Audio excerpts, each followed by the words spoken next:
Ariadne Enriqueta Lamón Martínez es odontóloga, activista feminista por los derechos humanos y educadora popular. Estudió en la Facultad de Odontología de la UADC y se tituló con mención honorífica. Es educadora popular desde 1979 y participa en la incidencia política en favor de las personas en situación de víctima, apoyando en la transición de objetos de atención y sujetas de derechos, siendo actoras principales de su proceso.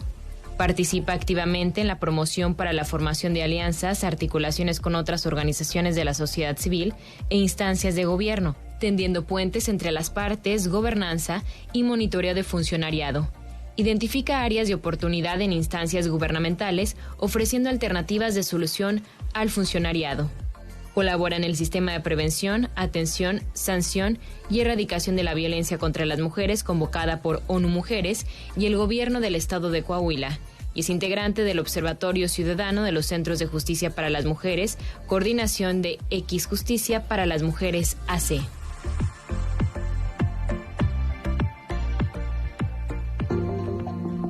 Buenos días, ya estamos a último día de mes. Nos da mucho gusto que nos acompañen y estamos súper agradecidos con Ariadne porque esté aquí. Bienvenida al programa.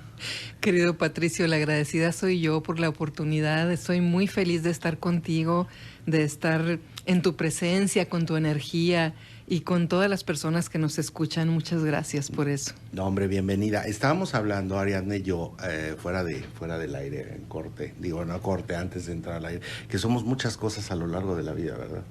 Las etiquetas nos hacen daño, ¿tú crees? Sí, hasta las positivas.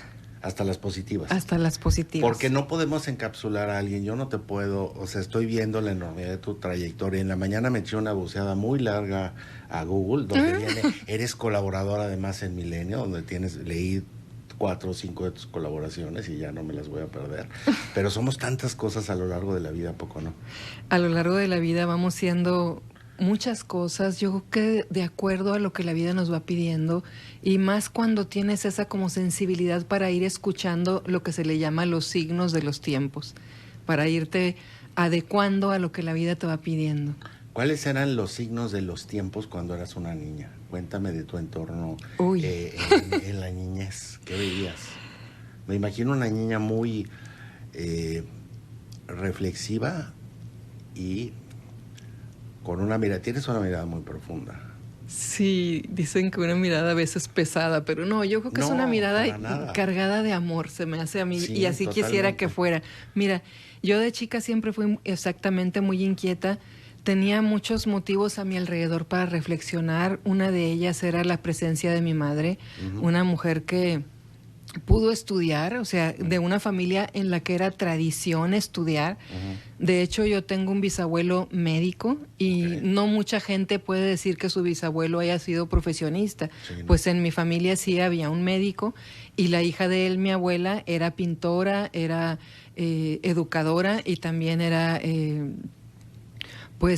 concertista de piano. Y mi madre, como hija de esa concertista de piano, estudió farmacia.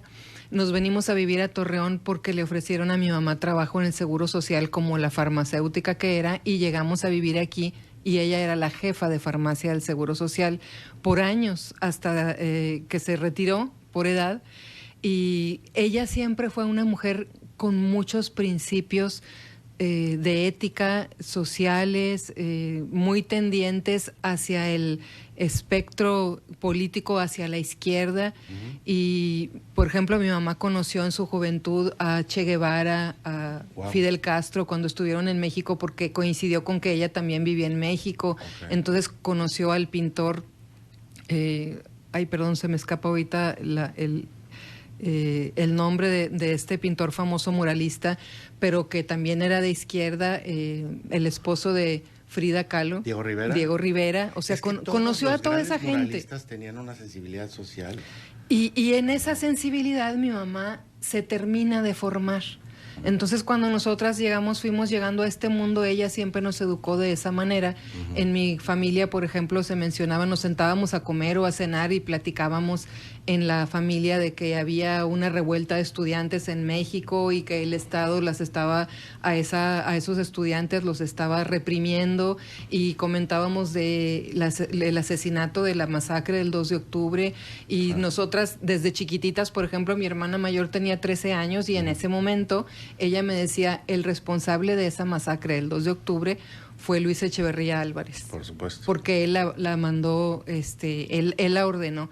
Pero eso que lo digamos ahorita como adultos, pues no da ni frío ni calor, pero que te lo dijera en 1968 una niña de 13 años, a mí me dejaba helada. Yo decía, ¿cómo sabe cosas mi hermana? Entonces era como muy natural que tuviéramos que estar a la vanguardia en lecturas. En mi casa siempre se leyó el Excelsior, aquel Excelsior de Julio Scherer, ¿sí?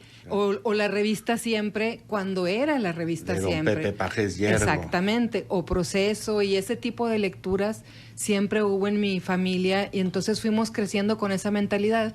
Y luego nos cambiamos vivíamos en el primer cuadro de la ciudad, donde éramos pues muy asiduas a la catedral, claro. Pero luego nos fuimos al oriente de la ciudad, donde eran los capellanes jesuitas. Entonces yo acudo a la formación, a la capellanía con jesuitas, y me completan todo lo que yo ya traía con todo esto de opción preferencial por el pobre que escuchábamos en los años 70, y el ser agente de cambio y construir el reino de Dios en la tierra. Entonces todos esos principios de la Compañía de Jesús que nos daban a los niños y jóvenes que íbamos a la capellanía, pues fueron también permeando en mí. Y yo ya traía como esa tendencia a ser de izquierda, pero con la teología de la liberación, claro, voy pasando abiertamente a la izquierda, y en un momento dado de la izquierda paso al feminismo. Pero no puedo decir, hay cortes en mi vida, sino más bien todo lo que hay detrás va haciendo a la joven que se iba convirtiendo en una joven con una sólida formación de izquierda, y pues inspirada en el cristianismo, pero además como salpimentada con el feminismo, que es una teoría basada en los derechos humanos y un movimiento básicamente pacifista. Pero hablas de pasar al feminismo, y hablas de que tu hermana le ponía nombre y apellido a las cosas, además en un momento donde el presidencialismo hegemónico y el aparato de seguridad del Estado se dedicaba en parte a investigar a los opositores. Así es. Fue un momento muy difícil para México. Hablas de 68 y no olvidemos también el halconazo. Así es. Qué momento tan difícil para México. Y obviamente sí, hablas también del muralismo. El muralismo fue importantísimo, qué bueno que lo destacas, porque de ahí vinieron grandes pensadores y gente que tuvo una gran conciencia social. No podremos estar o no de acuerdo en qué derivó la Revolución Cubana, pero eran una serie de jóvenes idealistas. En ese momento, si no eres idealista de joven, pues estás frito, ¿no? Pero eran una serie de jóvenes idealistas que aquí estuvieron apostados un tiempo, ayudados además por en estos sinsentidos, ¿a poco no?, de la historia, porque luego tuvimos un hombre de Estado con luces y sombras como fue Fernando Gutiérrez Barrios, pero no olvidemos que Fernando Gutiérrez Barrios ayudó al comandante Castro, a Fidel, a Raúl, al Che Guevara en su estadía a México, y de alguna manera facilitaron las cosas. Hay una larga tradición de amistad entre México y Cuba. Sí.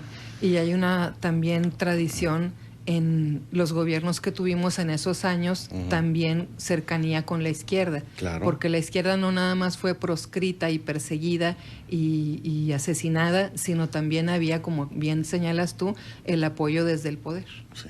Oye, dices, transité al feminismo. ¿Qué es transitar al feminismo y qué entiendes por feminismo? Porque es una palabra muy amplia, muy rica, pero también poco entendida a la fecha. Pues sí, desgraciadamente, pero no en todos lados. Creo que en ciertos lugares todavía no es comprendido. Pues lo que pasa es que se dice mucho que las feministas nos hacemos feministas a partir de nuestra propia historia. Yo, sí, por ejemplo, las primeras cosas que empecé a reflexionar era ¿por qué si mi hermano sale en bicicleta a la calle nadie lo molesta? Y si yo salgo en bicicleta, a mí me molestan y me dicen tontería y media, ¿no? Claro. O por qué si mis hermanos tienen tiempo de jugar, a mí me piden que yo tienda la cama o ven a aprender a hacer una sopa para el día en que te cases. Exacto. Entonces yo me preguntaba, pero yo ni siquiera sé todavía si me quiero casar, ¿para qué quiero hacer una sopa? Exacto. Yo quiero irme a jugar, ¿no? Sí. Entonces todo eso me iba empujando a decirme, aquí hay algo que no funciona bien, algo no está bien en este mundo, algo no me checa. Y tenía yo 14 años cuando llega 1975, el Año Internacional de la Mujer, que tuvo base en México. Y fue muy cubierto por revistas que ahora serían como revistas del corazón, pero que en ese tiempo tenían mucha difusión de actividades culturales y así de ese tipo. Y la cubrió mucho Vanidades, que era una de esas revistas que en mi casa siempre había. Y yo mucho leí todo lo que tenía que ver con el Año Internacional de la Mujer. Y me llamó la atención cómo todos los países llevaban representantes mujeres, pero en México había un representante hombre. Y entonces eso como me llamó mucho la atención, pero ¿por qué? Como si no hubiera mujeres. Y porque ya empezaban a darse públicamente, las mujeres feministas ya empezaban a ser públicas. ¿Por qué? Pues porque ya tenían estudios. Te acordarás que primero las mujeres no ponían a estudiar. Sí. Siglo XIX, llegan a conquistar el derecho al estudio, pero lo primero que estudiaban era para ser maestras, para ser enfermeras, para hacer cuestiones que tuvieran que ver con el cuidado a otros. Y después, poco a poco, las mujeres empiezan a invadir espacios que eran netamente de hombres y muchas fueron a estudiar, por ejemplo, psicología, a hacer estudios de posgrado que tenían que ver con Freud, con el psicoanálisis y doctoras, en fin. Todas esas mujeres mexicanas que pudieron estudiar hasta fuera del país regresan y son las primeras que levantan la voz y que dicen, no está bien que las mujeres en México, las demandas de los años 60 eran contra la violencia, contra la violación y por el derecho al aborto. Eran las primeras demandas y como tú ves es una agenda que sigue abierta, sin cumplimiento en casi todos los puntos, aunque hay avances. Entonces, el ver todo eso hizo que yo me cuestionara y que yo me preguntara, bueno, me tocó estar de lado de las que son violadas, ultrajadas, golpeadas, que son objeto de burla, que son que no encuentran un lugar seguro ni en su casa ni en la calle. Y entonces yo tengo que hacer algo con esto. Yo soy mujer, soy parte de este espectro de la humanidad y tengo que actuar desde aquí. Entonces, a partir de ese razonamiento, yo empiezo como a buscar con quiénes me podía juntar, con quiénes podía hacer algo, y poco a poco vas encontrando, aunque no mucho encontré en Torreón en aquel tiempo, sino que yo me fui a vivir a México con los años, después de que ya entré a estudiar odontología y salgo de odontología, me gradúo. Yo desde que entré a esa facultad, yo sabía que no era como muy lo mío. Había cosas que me gustaban, pero yo sabía que no era muy lo mío, y al salir de odontología me empiezo a dedicar a cosas que tenían que ver con derechos humanos. Y entonces empiezo a perfeccionar y a tomar un curso por aquí, un diplomado por acá, y sobre todo el trabajo con la gente, directamente con la gente, me fue dando mucha experiencia. Y bueno, para al momento de llegar, por ejemplo, cuando ya viví en México, a tener grupos comprometidos de feministas allá, y pues ver cómo todos los derechos que hemos alcanzado, que hemos logrado las mujeres, es porque los hemos exigido y porque nos hemos organizado para eso. Ningún derecho nos ha venido de lo alto, ningún derecho nos ha sido otorgado. Todos los derechos los hemos reclamado a través de una lucha fuerte que hemos dado pues en toda la República. Y después me regresé. Después de vivir varios años en México, el motivo de irme, quiero decírtelo, fue porque quería ser religiosa. Y el convento en el que quería entrar estaba en la Ciudad de México.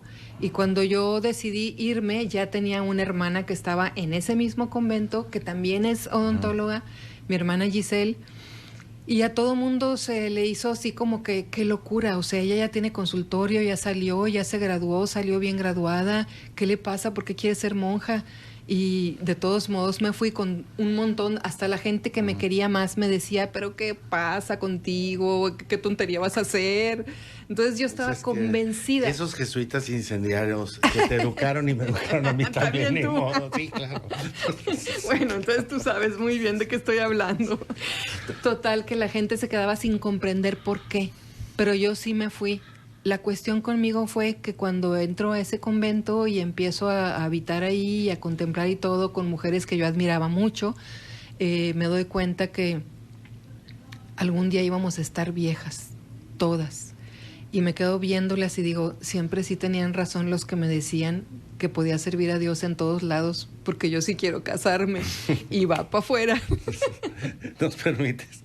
Ariadne Lamont, vamos a un corte. Regresamos de la facultad al convento. ¿Qué caray? Vamos, regresamos, no se vaya, estamos en Noticieros Grem.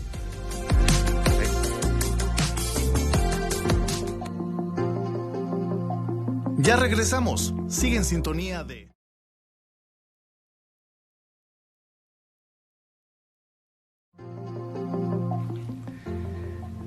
De veras que qué entrevista tan rica, tan amena, tan, valga la redundancia, voy a volver a decir, enriquecedora con Ariadne Lamont.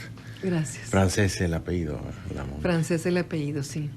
Oye, pero estábamos platicando y les recuerdo, amables radioescuchas, te recuerdo que si no pudiste atender la plática, se va a quedar esto en todas las redes de Noticieros Grem. Se puede ver en vivo a través de Facebook, desde todas la aplicación, y se queda obviamente para la posteridad. Pero estábamos hablando antes de cortes de tu época, cuando se te ocurre que querías ir al convento después de de que estudias la carrera y sí, además te titulas con mención honorífica. Así es. Sí, y por cierto tengo que ir a esa facultad a recoger unos papeles porque estoy por entrar a una maestría. Ajá. Y necesito unos papeles que me dicen que solo ahí me los pueden dar. ¿Maestría en qué? Es maestría en estudios interdisciplinares sobre violencia de género. Ok. Sí, es una maestría que le tengo muchas ganas porque es todo lo que hago a diario. De hecho, ya vi el programa y me lo sé todo. Ok. No, me imagino que tú debías de estar dando la clase, yo no sé. O sí, ya cursar el doctorado y también ser doctora ya de una vez. Así es. Pues en la praxis ya en la práctica ya. Sí, pues entonces salgo de odontología. Le digo a mi mamá una noche que quería irme igual que mi hermana al convento. Ella pasa por una gama de emociones. Primero, no te vayas, tienes que vivir. Y después ya enojada y después haz lo que quieras. Y pues sí, hice lo que quise, guardé mis cositas y vámonos a México. Y llego a México, dejo mis maletas en el convento y me voy a votar. Porque era el 2 de julio de 1998. Una elección que también marcó la vida pública de México, porque fue cuando fuimos a votar entre Carlos Salinas de Gortari y Cuauhtémoc Cárdenas. ¿Y quién era el de la derecha? 88. Era ¿era Diego Fernández? No me acuerdo si era Diego Fernández. Era 2000, más bien. Era 1988. Ah, 88. Sí. Es que tú eres muy pequeño, perdóname, tú eres muy pequeño, pero me encanta, Pato. hombre, gracias por eso que te tomas. No, bueno, pero me encanta la historia.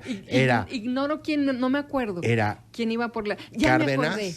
Era Cárdenas, Salinas y Cloutier. Y Maquia Cloutier. Ajá, era Cloutier. Bueno, pues voy a votar por el presidente y ese mismo día en la noche nos enteramos de que se cae el sistema. Exacto. Cuando iba perdiendo Salinas de Gortari, sí, se cae el sistema, sí, y cuando regresa el sistema ya había ganado, casualmente, ¿no? Sí, Bartlett era secretario de Gobernación en aquel entonces. Exactamente. Entonces ocurrieron cosas muy bonitas en mi entorno porque yo ratifiqué que esas religiosas que había escogido eran las correctas, porque ellas fueron, igual que yo, igual que un montón de gente, a lanzarse a las calles a protestar por ese fraude electoral. Y esa fue como la primera manifestación sumamente numerosa a la que yo asistía, porque yo había marchado aquí en Torreón muchas veces, cantidad de veces. Pero en México fue como el acabose porque era un montonal de gente manifestándose en la calle y gritando cosas como 20 millones, ja, ja, ja, gritaba la gente. Porque según esto decían que había ganado Carlos Salinas de Gortari con 20 millones y pues eso era increíble, ¿no? Imposible. Sí. Y estuvimos manifestándonos mucho tiempo en las calles hasta que se decide ya no hacer nada, que Cuauhtémoc Cárdenas decidió pues no enfrentar a la población o no seguir protestando, porque además fue avalado este fraude por el mismo partido de derecha. Sí. ¿Sí? Tú te acordarás de eso. Entonces, empieza un sexenio muy doloroso para los jóvenes que estábamos viendo todo eso, pero también como con la conciencia de no podemos regresarnos a la casa y fingir que nada pasó, porque este hombre es un espurio y tenemos que estar vigilando a dónde nos va a llevar. Y el lugar a donde que nos llevó, todavía no acabamos de salir de ahí, porque él fue el que le abre las puertas al modelo neoliberal, convirtiendo a los ricos en cada vez más ricos y a los pobres en cada vez más pobres. Y todo eso lo viví los primeros meses dentro del convento, pero después, cuando ya nos salimos, mi hermana y yo, decidimos no regresarnos a Torreón porque era tan efervescente la vida de la capital que Torreón ya no nos decía nada. Entonces nos quedamos a vivir en Torreón y yo estuve en ese tiempo en contacto, por ejemplo, con organizaciones de El Salvador o de Nicaragua. De hecho, mi hermana se casó con un nicaragüense. Y yo estaba a punto de irme a trabajar con la gente más vulnerada a El Salvador, pero fue cuando mataron a los jesuitas en aquel momento en El Salvador, y me dice mi contacto: no hay condiciones para que te vayas, si te vas es bajo tu riesgo. Y pues no me quise ir porque yo sabía que no le podía dar ese dolor a mi mamá. Entonces entro a trabajar a una televisora, porque no, como no me quería regresar a Torreón, tenía que sobrevivir en México, y había personas de Torreón trabajando en Imevisión. Okay. Y por eso me contrataron, por ser de Torreón, la televisión pública, el Instituto Mexicano de Televisión. A mí me tocó todo este cambio con las políticas neoliberales, sí, de adelgazar al Estado y que se vendiera la paraestatal, sí, y que llegara Salinas Pliego a comprarla. Y me tocó ver todo ese doloroso proceso en el que empiezan a despedir gente que tenía años trabajando en la televisora y se iban con la mano adelante y otra mano atrás porque no tenía dinero la televisora para estar pagando indemnizaciones, porque habían hecho muy malos manejos de esa televisión, ¿no? Entonces salgo de la televisora e instalo mi consultorio en México, en Polanco. Estuve trabajando todavía varios años con un tío mío que me invitó a trabajar ahí. Y fue también muy buena experiencia porque yo me daba cuenta que a mí no me gustaba estar encerrada. Yo decía, en las mañanas yo daba clases y en las tardes me iba al consultorio. Entonces yo me daba cuenta que los pacientes me querían, yo los quería a ellos, las cosas funcionaban bien, pero a mí no me llenaba eso. Yo decía, es que no. Yo sabía que nunca me iba a acabar de gustar, pero estando ya metida, mis pacientes eran modelos, eran artistas, pues el consultorio estaba en Polanco, eran políticos, pero todo eso a mí no me dejaba satisfecha. Y yo quería volver al ámbito social. Entonces sí estuve tomando algunos cursos en la Ibero y con estos grupos de sociedad civil que están en México muy organizados, que vienen, en México hay gente organizada desde los años 60 y salen de las comunidades eclesiales de base, son de los primeros grupos organizados que hubo en la Ciudad de México.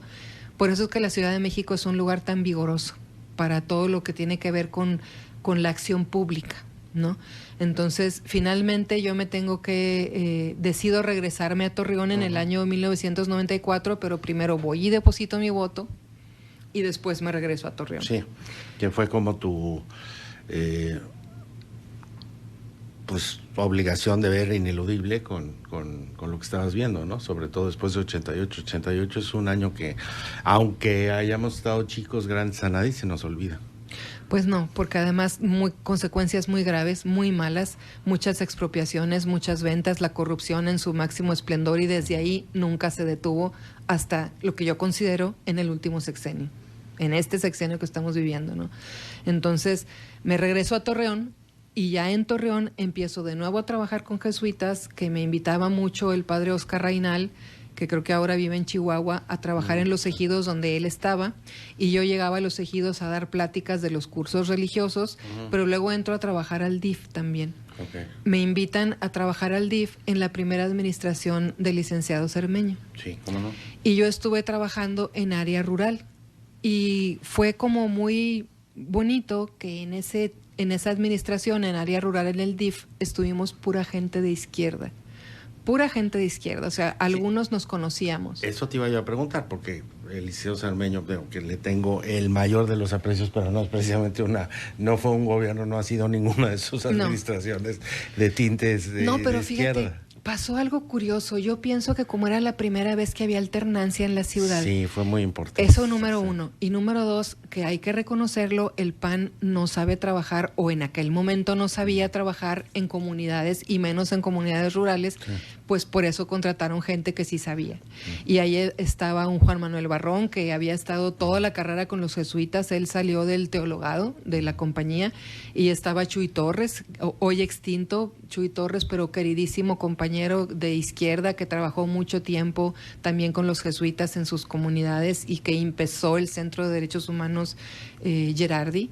Él lo empezó, Chuy Torres, y así como ellos dos, estaban otras personas también, y estaba yo desde luego, y tuvimos un trabajo tan importante en los ejidos, muy importante, que cuando terminó la administración del licenciado Cermeño, la gente nos decía, ¿qué tenemos que hacer para que ustedes no se vayan? Pero llega Salomón, te acordarás. Sí. Después de eso siguió la administración de Salomón, y a todos nosotros nos despidieron, así como gracias por participar y adiós. Y la gente de los ejidos con la que habíamos trabajado se queda como creyendo que el PAN no se había llevado, entonces el PAN era bueno. Y era un trabajo que nosotros le hicimos al PAN sin ni siquiera haber reflexionado en eso.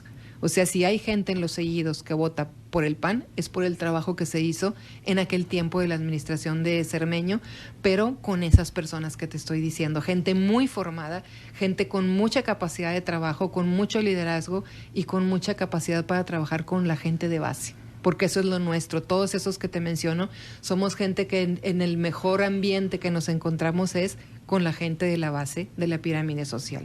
Coincidirás conmigo que preguntar que uno de los grandes males de este país es que a veces no hay continuidad en las políticas públicas, ni que si en algún programa social funciona y funciona muy bien, llega alguien y lo quiere modificar o reinventarlo o hacer algo distinto, o a lo mejor clonar algo que no sirve, que es, en el peor de los casos clonan cosas que no sirven, nada más que les ponen otro nombre, y en volver a reinaugurar dilapidan recursos, en fin. Sí, pues en ese hacer llegamos al momento actual en el que después de haber estado trabajando mucho tiempo el tema de violencia de género, en el de haberme juntado con otras mujeres que juntas solicitamos la alerta de género, eso fue en 2017. En 2017 solicitamos la alerta de género. Y lo consiguieron. Y conseguimos que se le revisara al Estado todas las instancias que tienen que ver con la impartición y procuración de justicia, y que se le sugirieran cosas y que el Estado hiciera los cambios pertinentes, aunque pasado el tiempo, muchas cosas ahorita, 5 o 6 años después, vemos que ya necesitan otro empujoncito, ¿no?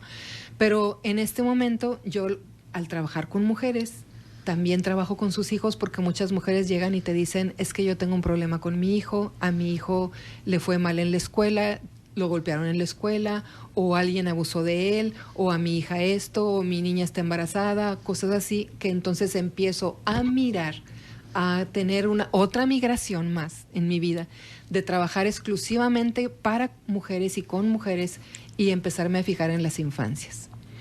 Y descubrí muchas cosas muy desagradables y muy tristes. Por ejemplo, el Poder Judicial tiene la obligación constitucional de juzgar con perspectiva de género. No siempre lo hacen. Pero también con perspectiva de infancias. Tampoco no siempre lo hacen. Y es muy doloroso ver que cuando tienes una niña o un niño víctima, sobre todo de delitos sexuales, ver que quien lo agredió está libre. Los jueces siempre van a decir que es porque el Ministerio Público les llevó una carpeta deficiente. No siempre es así. A lo mejor casi siempre es así. No siempre es así. También hace falta esta mirada para ver a los niños y niñas como lo que son, como sujetos de derechos, y para ponerlos en el centro de la problemática. Porque cuando tú estás en un problema judicial, todos los que están en esa sala, digamos, en esa sala de juicio oral, todos querían estar ahí. Algunos hasta estudiaron y se perfeccionaron para estar ahí y ser parte de esa sala. ¿Quiénes? Pues el juez, obviamente, los magistrados cuando sea el caso, el abogado defensor, claro que quiere estar en una sala, claro que quiere cobrar sus honorarios por defender a un imputado. También el imputado debe saber, eventualmente va a acabar en una sala de juicio oral por lo que hizo. Pero la única persona que nunca pensó que un día en su vida iba a estar en una sala de juicio oral es la víctima. Claro. Y a las víctimas no se les está dando el lugar que le corresponde. Eso no lo hace el sistema de justicia penal, ni tampoco el sistema de justicia familiar. Entonces es ahí donde se hace como valioso e importante que las víctimas estén acompañadas por alguien de la sociedad civil que les sirva de testigo, pero que también sirva de monitor del Estado, cómo está trabajando el Estado, pero que también le sugiera al Estado cambios que hay que hacer para que las cosas funcionen mejor. Es decir, esta actividad con la que me di de narices de acompañar a víctimas, a mujeres, niñas, niños y adolescentes en cuestión cuando están en situación de violencia, es una actividad redonda, que si la vemos con ojos de aprender y de cooperar, le sirve a todo mundo, le sirve a la víctima, le sirve al funcionario, le sirve al activista, le sirve al Estado todo. Pero hay gente que se molesta porque las víctimas llegan acompañadas de una activista de sociedad civil, aunque la ley de víctimas dice que esa víctima tiene derecho a tener alguien de su confianza que le esté acompañando. Cuando no sabíamos tanto nos decían, no, pero usted tiene que esperar afuera, porque en el nuevo sistema de justicia penal ella ya viene con su asesor jurídico. Ahora sabemos, sí, pero el asesor jurídico es una parte importante de este engranaje, pero la persona de su confianza soy yo. Exacto. Así que yo tengo que estar adentro. Otra cosa. Exactamente. Sí. Y como no siempre nos dejan, a veces tenemos que ponerles quejas en derechos humanos, y a mí me ha tocado poner quejas en contra de juezas, en contra de ministerios públicos, en contra de médicos legistas, porque a veces no quieren cooperar y entender que no es nada agradable ser víctima, que asusta ir a hacer tu declaración, que asusta ir a que te revise un médico legista, y que tienes el derecho de estar acompañada. Entonces, eso es lo que estoy haciendo ahora, y con mucho énfasis te diré que estoy haciendo un trabajo de investigación acompañada de gente muy valiosa, como mis compañeras. Yo pertenezco a varias organizaciones de la sociedad civil, siempre desde donde actúo para hacer protestas es desde activistas feministas de La Laguna. Sí. Pero pertenezco a otra organización de la sociedad civil que tiene mucho corte académico, se llama INCIDEFEM. Si pronunciáramos bien el francés sería INCIDEFAM, ¿sí? Sí, Entonces, exacto. Esa organización, la directora general Samantha Ruiz, nos está ayudando con los últimos toques del documento que ya hicimos Jairo Edgardo de la Cruz y yo, para presentarlo ante las autoridades estatales y las autoridades federales, porque es una investigación que va revisando cada una de las instancias que tienen que ver con las infancias. ¿Como quiénes? Pues principalmente PRONIF. A PRONIF la hemos revisado por arriba y por abajo, hemos revisado a CIPINA, hemos revisado al Congreso local, porque pensaríamos, ¿y el Congreso local para qué? Pues el Congreso local porque no ha legislado, por ejemplo, la violencia vicaria. Y no sabemos por qué, porque la violencia vicaria es una violencia tan horrible, Pato, que va en contra de los niños y niñas, pero va en contra de la madre, porque es una violencia que comete el papá cuando para castigar a esa mamá le quita a los hijos, sea su pareja o expareja. Y cuando el hombre que le quita a los hijos es un ciudadano X, es muy posible que la mujer recupere a sus hijos, pero cuando el hombre tiene poder económico o poder político, es básicamente esto, ¿no? Violencia familiar, es otra cosa que siempre las acusan a las mujeres, que por eso les quitaron a los hijos. Entonces, si el sistema de justicia tuviera buenos peritos, bien capacitados, si tuviera ministerios públicos capacitados en esa violencia, si tuviera jueces que juzgaran con perspectiva de género, con perspectiva de infancias, veríamos que los casos se resuelven más fácil y a la brevedad y a favor de las víctimas, pero no siempre es así, la mayoría de las veces no es así. Entonces, con este documento que estamos preparando y que Samantha nos está ayudando a hacer la versión ejecutiva, la chiquita, que pueda leer las personas sin dificultad, vamos a demostrarle tanto al Estado de Coahuila como a la Federación que los niños están en un abandono que aparentemente hay instancias que se dedican a atenderlos, pero que en realidad en los hechos eso no es verdad o no es tan cierto y no es siempre, que debería de ser siempre, ¿no?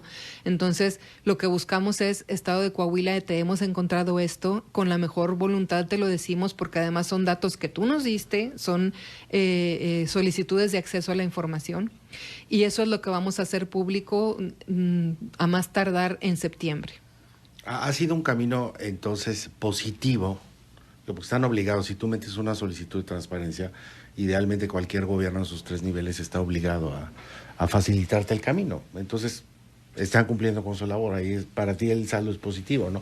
Ustedes pudieron elaborar este diagnóstico, este informe, a raíz de datos que solicitaron y que les fueron dados. Y que nos fueron dados, con datos que el mismo Estado nos dio, y eso se nos hace muy loable. Ahora es que la otra parte de todas las instancias, porque no solo son las instancias que pertenecen al Ejecutivo, es el Poder Judicial y es el Poder Legislativo. Es nuestros 3 poderes, porque son nuestros, con los que tendremos que hablar y enseñarles lo que investigamos, lo que encontramos, los hallazgos que tenemos, para que puedan pues hacer las correcciones necesarias en bien de la infancia. Perfecto. A menudo se piensa, bueno, vamos a un corte, mira, ya se nos fueron no sé cuánto tiempo, sin ir a corte por la plática de veras tan rica que estamos teniendo. No se vayan, ya volvemos. Para destacar ahora la buena colaboración con el gobierno estatal, ¿no? Sí, sí. No, pues maravilloso. Entonces estás en eso y qué más bueno en todo. En violencia contra las mujeres, niñas, niños y adolescentes. Estamos con estas mujeres de mamás de los niños que son... Ya regresamos. Sigue en sintonía de Patricio de la Fuente. De veras que qué delicia de plática. Uno a veces piensa que poner el acento en temas tan importantes y tan lacerantes también va a resultar angustiante, pero lo cierto es que Ariadne Lamont platica con un enorme amor a lo que hace. Tan es así la enormidad de lo que hace, el enorme impacto social que tiene, que se me han ido 2 cortes y no he ido.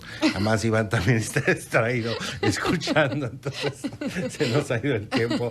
Pero antes que nada te convino, hablábamos aquí a Ariadne de la importancia del medio para siempre señalar y poner en la agenda temas tan importantes. Entonces te digo, no necesitas invitación. Gracias. Pero siempre que quieras tratar temas o poner en la mesa esto, pues bienvenida. Muchas gracias por eso. Es algo que valoro muchísimo. Y pues no quisiera que se nos fuera el rato sin mencionar, querido Pato, que como activista, yo sí estoy muy agradecida con las autoridades de Coahuila, porque desde que llegó la administración que ya se está despidiendo, siempre hemos recibido el mejor trato, siempre hemos recibido la delicadeza de les vamos y les cerramos una oficina, pero ellos van y nos invitan a la mesa de diálogo y nos sentamos y vemos algunas cosas. Luego no todo camina, pero el hecho de que yo no puedo decirte que haya vivido represión, porque la autoridad, al menos en este sexenio, ha sido muy cuidadosa y con muchos deseos le he visto de llegar al problema, escucharnos, porque ¿quién mejor conoce los problemas sociales que las activistas? Y hemos visto eso que no quería que se me fuera a quedar en el tintero. Quería como externarlo, nuestro agradecimiento a la administración del ingeniero Riquelme, así como al magistrado Miguel Felipe Meri, que lo queremos mucho también. Al fiscal lo adoramos. El fiscal Márquez, Gerardo Márquez, es alguien que yo aprecio bastante. Nunca, pero nunca le he mandado un WhatsApp que me lo deje sin respuesta. Nunca. Y no puedo imaginar gente más ocupada que el fiscal. Siempre responde. Todos los pronunciamientos, los comentarios, siempre los responde. Y eso es muy importante porque eso es el primer pie para que haya gobernanza. Por eso es que nosotras sí vamos y nos sentamos, porque es muy importante que la ciudadanía sí quiera hacer gobernanza, sí quiera sentarse con sus autoridades, con los que estén. Dentro de unos meses van a llegar otros. Y a esos otros les quisiera hablar, si tú me permites, desde aquí, desde tus micrófonos, claro, Pato, para decirles que esperamos la misma apertura que hemos tenido hasta hoy, el mismo espacio, el mismo respeto, el mismo cuidado, que queremos estar con la confianza de que nuestras activistas van a estar seguras en donde quiera que estén y haciendo lo que estén haciendo, porque va a haber muchas veces que tengamos que cerrar y que sigamos cerrando oficinas como lo hemos hecho, pero los cierres son simbólicos, nada más un ratito y luego ya se las entregamos, pero es como la medida de protesta o de presión, pero nos ha cuidado tanto la administración que nunca nos ha pasado nada y es importante decirlo, porque eso mismo esperamos y en dado caso de que no lo veamos, lo vamos a exigir con la administración que está por empezar del nuevo gobernador electo, ¿sí? A Manolo, ¿no? Sí, además que sabes que esperamos también muy buenas cosas de Manolo, porque Manolo es una gente joven con una sensibilidad y también fue forjado y formado bajo la tutela de ingeniero Riquelme. Entonces tenemos muy buenas expectativas todos y coincido contigo en una cosa, desde la trinchera en la que estemos, no importa, pero será facultad nuestra y obligación ciudadana todos decir cuando no coincidamos en algo. Y yo también he tenido la oportunidad de decírselo en corto a Manolo y también un día le dije públicamente, también te lo mencionaré, porque que seas mi cuate no quiere decir que me voy a quedar callado. Claro, entonces además eso es lo que como ciudadanía tenemos que hacer, ¿sí? O sea, sí prepararnos, sí formarnos, sí estar estudiando siempre para estar al mismo nivel de la parte gubernamental y poder exigirles, sostener la exigibilidad y además ser una interlocutora válida no es fácil. Pero ya que tenemos ese nivel, hay que conservarlo con este comedimiento de tomar en cuenta a la autoridad, porque son quienes están ahí, son quienes tienen el mandato legal y los recursos públicos. Por supuesto. Oye, háblame de la cooperativa. Pues lo que sucede, muy buena. Fíjate, lo que sucede es que en Justicieras por Nuestras Infancias, que es un grupo que armamos para que las mismas madres y padres cuyos hijos han sido víctimas del delito pudieran tener recursos, estamos haciendo ahorita una cooperativa, nos está ayudando para eso Betty Valenzuela, que es una experta en el tema de cooperativismo, y vamos a traer a Franz Limpens, que es perdóname, un experto en el tema de educación en derechos humanos y de juegos cooperativos para la paz. Vamos a traer a Franz Limpens desde la cooperativa CIVI, que es la cooperativa de Justicieras por Nuestras Infancias, porque es un método muy certero, muy probado para rehacer el tejido social a través de juegos y dinámicas, trabajar con niños, niñas, adolescentes, incluso adultos. Y vamos a traer a Franz para que nos dé el primer módulo de un diplomado en el que invitamos a la ciudadanía a que esté pendiente en las redes de Justicieras por Nuestras Infancias y de la cooperativa CIVI, porque vamos a estar anunciando en qué términos va a ser ese curso, pero viene Franz en septiembre. El 22, 23 y 24 de septiembre tenemos curso y nos hace el favor, porque es un gran y enorme favor que nos hace mi casa de estudios, mi alma mater, la Universidad Autónoma de Coahuila, a través de su coordinadora, la doctora Sandra López, nos acaba de facilitar un salón para que trabajemos en la coordinación en esos días de septiembre, son 22, 23 y 24 de septiembre que vamos a estar ahí con un curso que se llama Juegos y Dinámicas para la Educación en Derechos Humanos. Nos tiene muy contentas porque hemos tenido varios casos en ejidos y en la ciudad de niñas y niños agredidos en su propia escuela por sus propios compañeritos. Entonces urge abrir nuevos caminos que deconstruyan la violencia. Y Franz es un experto que tiene muchos años viniendo a la laguna. Desde los años 90 viene, porque había en ese entonces una sociedad civil que lo traía, ya no existe ese grupo, pero ahora lo va a traer la cooperativa CIVI, y pues todas y todos están invitados, porque además es un trabajo muy noble que vale la pena conocerlo para practicarlo. Yo pongo esos juegos y dinámicas hasta en las fiestas familiares, porque son juegos que te llevan a la reflexión. Entonces preguntarnos por qué jugamos a lo que jugamos, por qué invertimos tanto tiempo en las pantallas, por qué no volver al face to face, por qué no volver al trato cercano, poderoso. Por supuesto, eviten las pantallas, es lo que yo le digo a los padres en la medida de lo posible. Exacto, pues de eso se trata la cooperativa, estamos en vías de hacer eso, es nuestra primera actividad para fondearnos y poder constituirnos como cooperativa, porque no estamos todavía constituidas, porque de este lado, de sociedad civil, lo que siempre falta es dinero, porque nuestro trabajo nadie lo paga. Yo trabajo de manera gratuita y las Justicieras por Nuestras Infancias y de igual manera. Todas hacemos una labor de acompañamiento de manera gratuita. Ariadna Lamont. Queridísimo Paco. Qué honor, querida. Pato. Qué gusto que hayas estado aquí. Qué gusto para mí haber Y compartido. bueno, pues te invito, bueno, no necesitas invitación, ya te lo dije, pero cuando esté más cerca este evento, ¿qué te parece si nos vemos o transcurrido el evento para ver de qué manera podemos apoyar y que esto sea una realidad año con año? Te lo agradezco muchísimo, Pato, de veras, y gracias por la oportunidad, por los micrófonos, el tiempo, por tu audiencia. Gracias por compartir.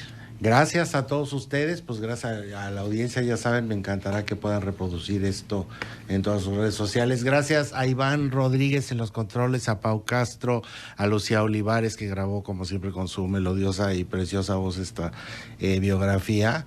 Y gracias a todos ustedes, nos escuchamos Dios mediante el próximo lunes 12 del día.